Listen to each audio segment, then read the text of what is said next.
Después de la advertencia del ángel, José llevó a María y al niño Jesús a Egipto, donde vivieron como refugiados hasta la muerte del cruel rey Herodes. Después de que murió Herodes, un ángel del Señor se le apareció en sueños a José en Egipto y le dijo: «Levántate, toma al niño y a su madre, y vete a la tierra de Israel, que ya murieron los que amenazaban con quitarle la vida al niño». Así se cumplió otra antigua profecía dicha por el Señor: «De Egipto llamé a mi hijo». Así que José y María llevaron a Jesús a Nazaret, donde creció junto con sus medio hermanos y hermanas. En muchos aspectos, el niño Jesús era como los otros: comía, dormía, jugaba, estudiaba y aprendía un oficio. Pero en otros, Jesús era diferente a los demás. Nunca era egoísta. Siempre honraba a sus padres. Nunca mentía. Siempre agradaba a su Padre Celestial. Él era santo, irreprochable, puro, apartado de los pecadores. Jesús fue el único niño perfecto de la historia. Perfecto no significa que nunca tuviera un grano o un rasguño en la rodilla. Quiere decir que tenía una naturaleza perfecta. Era perfectamente santo y bueno. También era perfecto en poder y sabiduría. Pero antes de entrar al vientre de María, se impuso a sí mismo ciertas limitaciones para que pudiera vivir como un ser humano entre seres humanos. Jesús crecía en sabiduría y en estatura y en el favor de Dios y de toda la gente.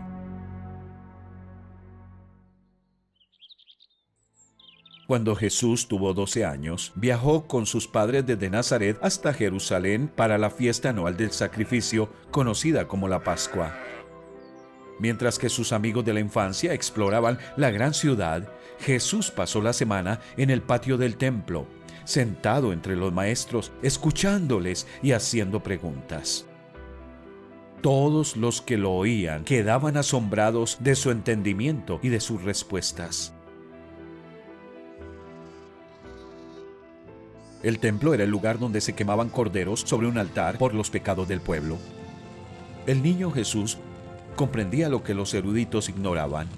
Él había venido para ofrecer el último cordero.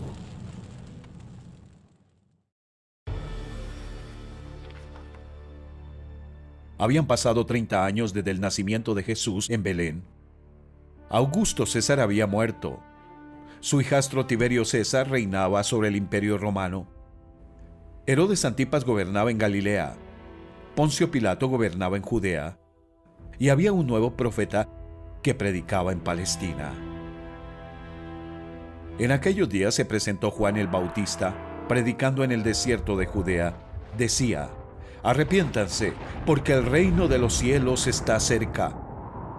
Juan era aquel de quien había escrito el profeta Isaías: «Voz de uno que grita en el desierto: preparen el camino para el Señor, háganle sendas derechas».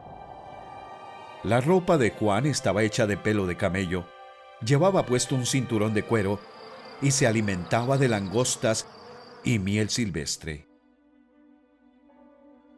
Aunque mucha gente de su época se vestía con seda fina y comía los mejores manjares, Juan vivía con sencillez. Era un hombre en misión. Juan era el precursor del rey. Cientos de años antes, dos profetas, Isaías y Malaquías, escribieron sobre un profeta futuro que anunciaría la llegada del Mesías Rey. Juan era ese profeta. Mientras que los profetas anteriores habían profetizado: en el momento preciso el Salvador prometido vendrá a la tierra, Juan predicaba: el momento ha llegado, el Salvador está aquí. Multitudes acudían al desierto para escuchar a Juan. Los que confesaban su condición como pecadores que necesitaban al Salvador se bautizaban en el río Jordán. De esta forma mostraban su fe en el Mesías, que lavaría su gran deuda de pecado y les vestiría con justicia. Día tras día, semana tras semana, Juan hablaba a la gente acerca del tan esperado Salvador del cielo, a quien ni siquiera merezco llevarle las sandalias. Él los bautizará con el Espíritu Santo y con fuego. Entonces un día, el Salvador llegó por la colina, en medio de la multitud, y bajó hasta donde Juan estaba bautizando. Juan señaló a Jesús y dijo: Aquí tienen al Cordero de Dios, que quita el pecado del mundo. ¿Por qué le llamó Juan a Jesús el Cordero de Dios? Si sabes por qué, sabes cuál era la misión del Rey.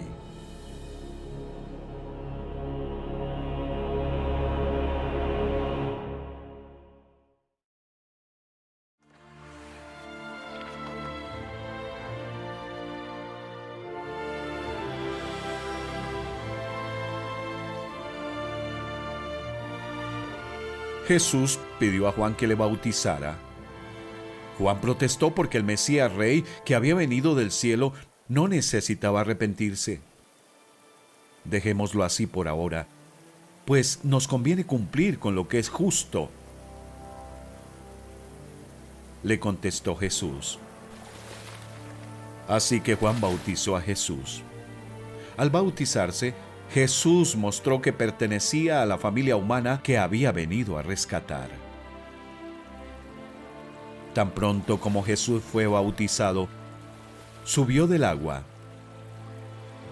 En ese momento se abrió el cielo y él vio al Espíritu de Dios bajar como una paloma y posarse sobre él. Y una voz del cielo decía: Este es mi Hijo amado. Estoy muy complacido con él. Como en el primer día de la creación, la compleja unidad de Dios se manifiesta de nuevo. Así como Dios, su Espíritu y su palabra, Verbo, trabajaron como uno para crear el mundo, ahora obrarían como uno para salvarlo. Vemos al Espíritu de Dios, que en el principio iba y venía sobre la superficie de las aguas, descender sobre Jesús. Observamos al Hijo de Dios, la palabra o el Verbo que creó el mundo, emerger del río. Oímos al Padre hablar desde el cielo.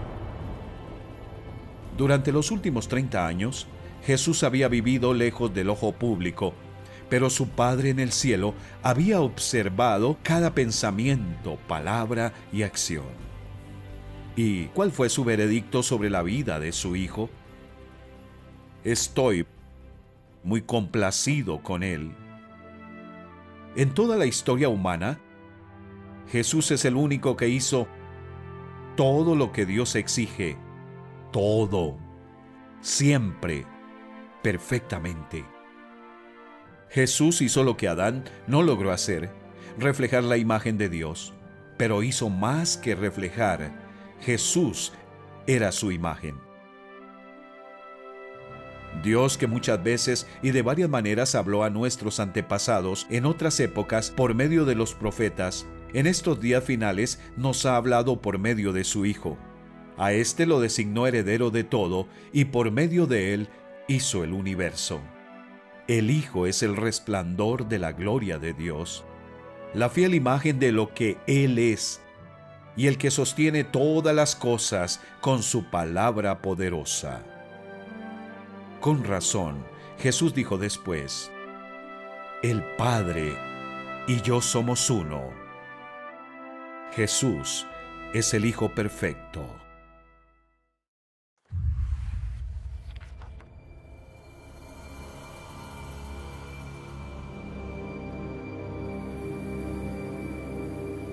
Satanás no estaba contento de ver a este hombre perfecto viviendo en su reino.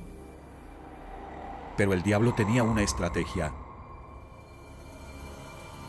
Así como había tentado al primer hombre a pecar, ahora intentaría conseguir que este hombre pecara. Satanás quería poner a Jesús bajo su control, así como hizo con Adán. Si el Hijo de Dios podía ser tentado a pecar, no estaría capacitado para salvar a su pueblo de sus pecados. Luego el Espíritu llevó a Jesús al desierto para que el diablo lo sometiera a tentación. Después de ayunar 40 días y 40 noches, tuvo hambre.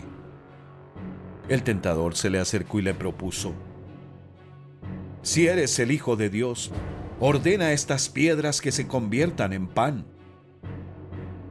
Jesús tenía hambre, pero no obedeció al diablo. No actuaría fuera de la voluntad de su Padre, ni usaría su poder infinito para satisfacer sus deseos humanos. Para combatir al diablo, Jesús citó de la Torá de Moisés: «Escrito está, no solo de pan vive el hombre, sino de toda palabra que sale de la boca de Dios». En su orgullo estúpido, el diablo intentó otra vez tentar al santo.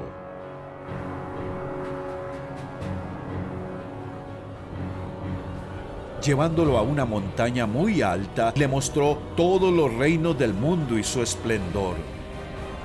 «Todo esto te daré si te postras y me adoras». Cuando Adán pecó, la humanidad perdió su derecho a gobernar la tierra. Satanás robó el dominio del mundo y se hizo rey. Ahora el Rey de Gloria estaba en la tierra para recuperar el dominio, pero no lo haría postrándose ante aquel a quien había venido a aplastar.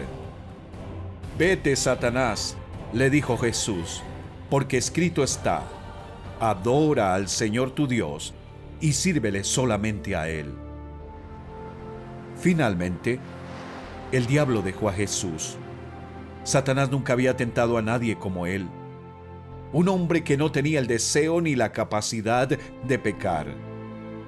Jesús era diferente a Adán y sus descendientes. El primer hombre era del polvo de la tierra, el segundo hombre del cielo. Adán fue el primer hombre perfecto. Jesús fue el segundo. Cuando Satanás tentó a Adán a pecar, Adán perdió y Satanás ganó. Cuando Satanás intentó conseguir que Jesús pecara, Satanás perdió y Jesús ganó. El primer hombre nos llevó al reino de Satanás de pecado y muerte. El segundo hombre vino a sacarnos de ahí.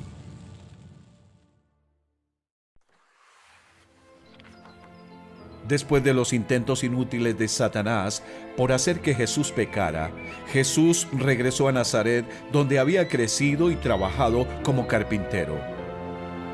Un sábado entró en la sinagoga como era su costumbre. La sinagoga era un lugar de adoración donde se leían y se explicaban las escrituras cada sábado. Ese sábado en particular, Jesús tenía un anuncio que hacer. Se levantó para hacer la lectura y le entregaron el libro del profeta Isaías. Al desenrollarlo, encontró el lugar donde está escrito: «El Espíritu del Señor está sobre mí, por cuanto me ha ungido para anunciar buenas nuevas a los pobres. Me ha enviado a proclamar la libertad a los cautivos y dar vista a los ciegos». Lo que Jesús había leído en las Escrituras era una antigua profecía sobre el Mesías Rey que enseñaría al mundo cómo es Dios y rescataría a los pecadores del dominio de Satanás, del pecado, de la muerte y del infierno. Luego Jesús enrolló el libro, se lo devolvió al ayudante y se sentó. Todos los que estaban en la sinagoga lo miraban detenidamente, y él comenzó a hablarles: «Hoy se cumple esta escritura en presencia de ustedes». ¿Cómo reaccionaron los vecinos de Jesús ante su afirmación de ser el Mesías, venido del cielo para cumplir lo que los profetas habían dicho? Al oír esto, todos los que estaban en la sinagoga se enfurecieron. Se levantaron, lo expulsaron del pueblo y lo llevaron hasta la cumbre de la colina sobre la que estaba construido el pueblo para tirarlo por el precipicio. Pero él pasó por en medio de ellos y se fue. Jesús tenía el dominio, a diferencia de los descendientes de Adán, infectados por el pecado y moribundos. El Mesías, rey ungido por Dios, estaba en perfecto control. Nadie podía tocarle a menos que él lo permitiera, pero él sí los tocaría a ellos.